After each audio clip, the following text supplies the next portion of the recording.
Hey friends, welcome back to the Faithful Farmstead. Today's video is all about planting tomatoes. It is that time of year and I literally can already taste a juicy tomato with some corn or with some bread. Just literally cannot wait. So we're gonna talk about what the difference is between determinate and indeterminate tomatoes, how I plant mine, a method that my grandma taught me that I still use, and all the things about tomatoes. So follow along. These plants have been completely hardened off, which just simply means that they were growing inside in very, pristine conditions. And then I slowly acclimated them to outdoor temperatures and outdoor light. And what you can see is like some of them did get a little bit of sun scald. It's basically just sunburn that a plant gets from just, getting too much light too quickly because they were used to just like grow lights and window light. But I'm not worried about that. That will bounce back and be fine. Everything else looks really good. So we're gonna plant these tomatoes today. Yeah! The kids are also excited to plant theirs. Theirs are in here somewhere for their little gardens. Yes. We have all the tomatoes here. We are planting them on this trellis system. We have 2 cattle panels that we put up with just T-post. We've been using a trellis like this for years. I used to have one that was like smaller wire, and it worked fine. The cattle panels work great because the holes are a little bigger, and so you don't have a tomato that like gets stuck in the cracks, which I've had trellises like that where you have to really keep an eye out if a blossom is forming in like the little square to make sure it's out of that. So all of my tomatoes will go along here, my indeterminate. So let's talk about that first. So there are 2 types of tomatoes. There is determinate tomatoes and there is indeterminate tomatoes. And basically the name kind of tells you what they are. Determinate tomatoes are gonna produce a determined amount of tomatoes. And when they reach that amount, they will stop producing. Indeterminate tomatoes will continue to grow and grow and grow and produce an indeterminate amount of tomatoes, okay? Determinate tomatoes are going to be more of like a bush variety. These are going to be labeled as bush tomatoes or patio tomatoes. Sometimes the tag will say determinate tomato, and those don't grow very tall. They might grow about as tall as Carson is here. No, and you can't see the whole me. About 4 feet is usually 4 or 5 feet. And they're just going to bush out. Rachel, wait up!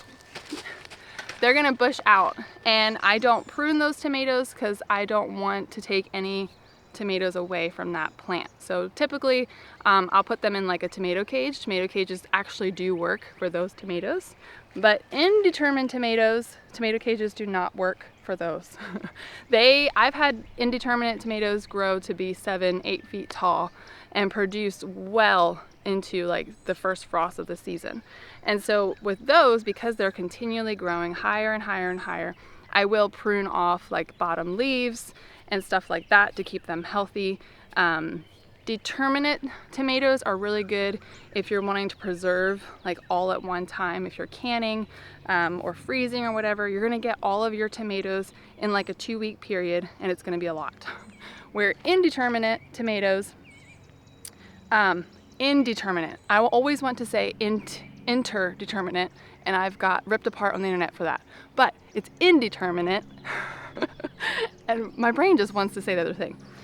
Those, they're gonna produce like a tomato here, a tomato there, a couple tomatoes here, a couple tomatoes there, and they're not gonna produce all their fruit at one time, which I like that for fresh eating, and I just slowly accumulate them when I'm canning. Like I'll put them in a freezer bag, and then when I have enough, I'll can. So it's not so overwhelming. So I definitely plant more indeterminate tomatoes than I do determinate tomatoes. With indeterminate tomatoes, so those are the ones that are gonna keep climbing high and high and high, I plant them 18 inches apart. Because I'm going to be pruning some of their leaves as they grow, they can be a little closer together because they're gonna get airflow from being pruned. My determinate tomatoes, I will plant 24 to 28 inches apart, depending on the space I have. And that's just because I'm not pruning them. They're gonna get a little bushier, and we want to make sure there's airflow to create no conditions for disease and stuff like that. Good airflow helps create healthy plants. The first thing I'm going to do is lay these out in the correct spacing, and I'm also going to figure out how I want to categorize them. I like to put my cherry tomatoes usually on an end because those are going to be our snacking tomatoes when we're in the garden, or when I'm running out quick for, you know, a salad or something. I like to have them accessible. So I'll put my cherry tomatoes on the end. Most cherry tomatoes are indeterminate tomatoes. You get so many cherry tomatoes from one plant. So we are a family of 4, and I think I have maybe 4 cherry tomato plants, and that will be like more than enough for us and for us to give away. Cherry tomatoes are a really fun plant to grow because there's just so much. They're very rewarding. So I'm going to space these out and organize these first. So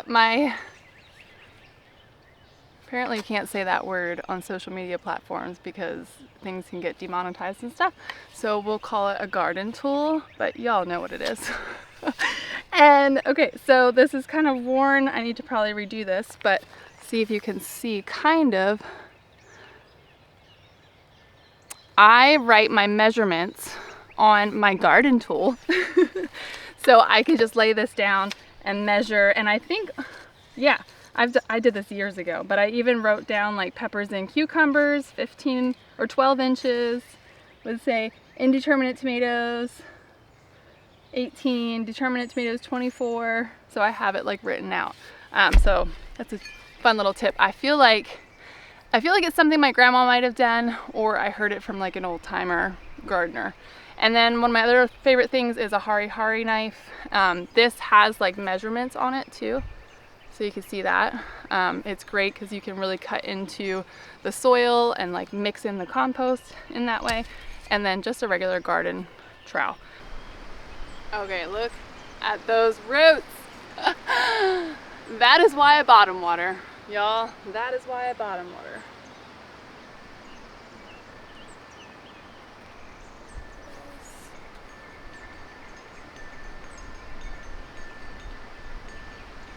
So this is what we got. Whole row there. And I started with my cherries here.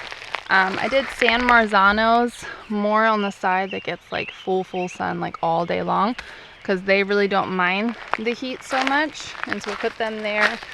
And that's the Juliet. This is a yellow tomato. My grandma always had yellow tomato, so I always grow that in memory of her. Think of her, it's delicious. And then I don't remember if this was a cherry or so, like my packet heirloom mix.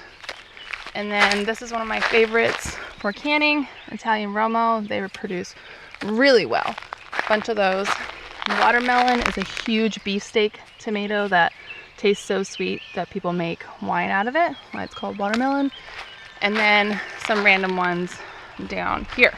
So full row there. Let's get to planting. And I almost forgot my secret ingredient that my grandma swore by. And my mom was actually the one that was like, Mommy used to always do this. And I was like, you know what? I'm going to try it. And the year I tried it, my tomatoes honestly did so good.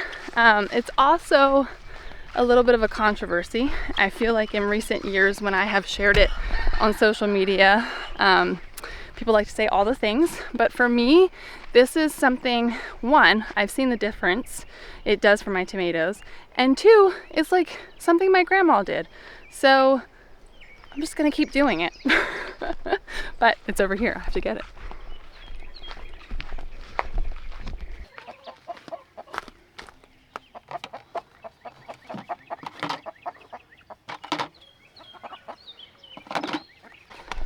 Now, Reester's eyeing me up like, why are you taking my girl's eggs?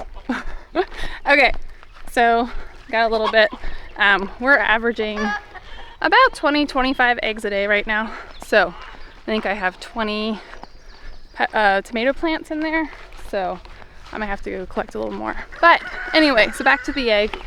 I put this in the bottom of my tomato plant hole, and I have seen a big difference. Now, people will say, well, an eggshell takes forever to break down in the soil. Yes, it does. Eventually it'll add some calcium to the soil, but what happens when this egg is breaking down what happens when that egg is breaking down in the soil is, you know, it's creating like sulfur. Like a rotten egg smells really awful, and that actually adds minerals to the soil.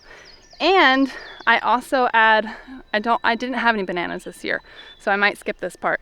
But in previous years, I also add a banana to the hole, and I have found that as that breaks down, it does draw worms to the surface of those roots because that banana is decomposing, and that adds minerals to the soil because the worms are dropping their poop right there at the root. So this is something I do. I am curious, for those of you watching, is this something you have heard of? Is this something you do? So I don't care if I get negative feedback about it. I'm still gonna do it because personally I've seen results, and my grandma did it. So I'm keeping her memory alive by doing that. And maybe my kids will do it just because I did it. I don't know, we'll see. So when planting tomatoes, I like to plant them either early in the morning or later in the afternoon. This is kind of later in the morning right now, and the sun is kind of spotty, but the reason I'm okay planting them today is we're supposed to have a pretty overcast afternoon. So the sun's not gonna be like beating down on them while they're freshly planted. Like I said, right now it's kind of in and out of clouds. But I'm going to, this is a sweetie tomato, take this out of the pot. Look at those roots. It just makes me so happy. It really does. It brings me so much joy. And then I'm gonna take this plant and I'm gonna cut off all of these lower leaves. And we're gonna plant this thing really deep. So this looks kind of painful right now, but I'm gonna leave that one actually. Okay, so now I have this plant with a long stem here, a couple sets of leaves on top, and we're gonna plant this thing if I can. I'm still building this soil at the new place here, so if I can dig a big enough hole, I'm going to plant it all the way up to the top here. And what's gonna happen is this tomato is gonna send out roots along the stem, and it's gonna make it nice and strong. We live in tornado country, and really strong severe wind and thunderstorm country.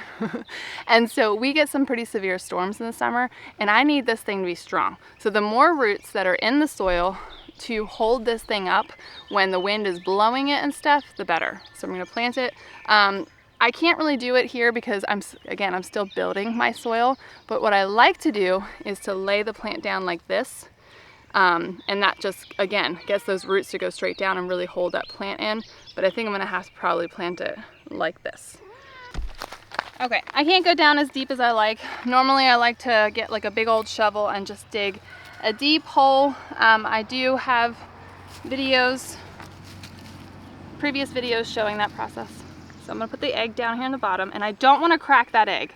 If I crack that egg, a critter is definitely gonna dig it up. We have had experience with that. Planting with little kids, that happens. I'm gonna put a little bit of soil over top, and now I'm gonna plant blackberry. Oh.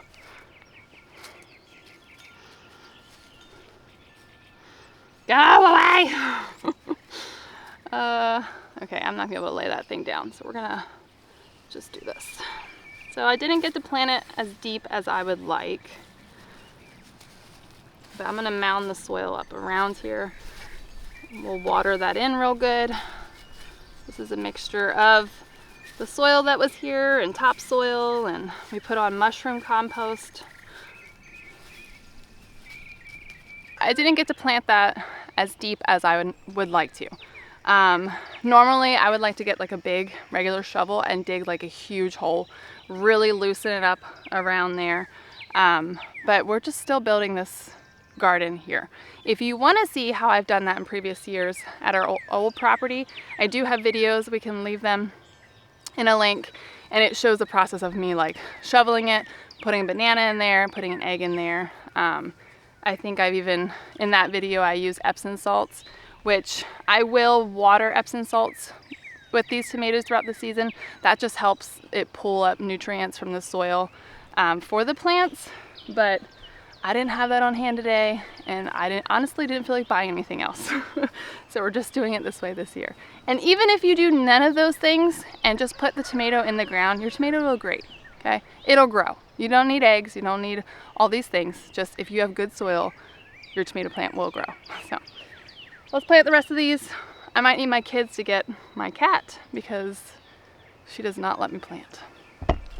So to prep the soil and getting ready for the garden season, what I did was we raked last year's walkways onto our beds and then laid down a mushroom compost over top. And we also had some chicken manure that we spread on in the winter. So it's gonna be rich soil.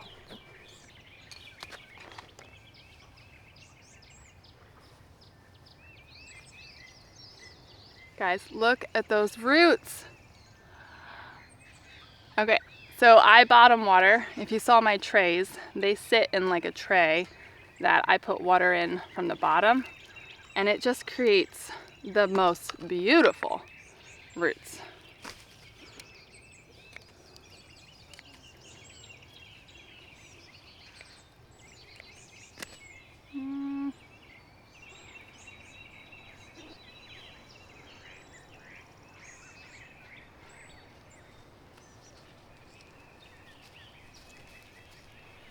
This one I was able to lay down a little bit more.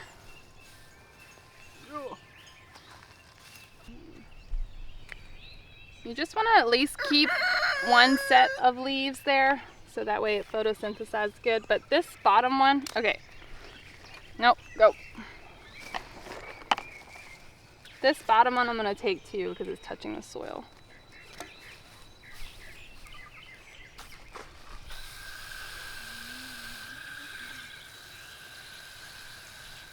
I like to water it in right away too. That just helps it not have so much transplant shock. And the thing with your tomatoes, once you put them in the soil, they're gonna look really sad. For about a day or two, they're just gonna look like, did I kill my tomatoes? They're gonna be kind of droopy, sag over. That's totally normal. It's just a little bit of like shock and they'll bounce back and they'll be fine.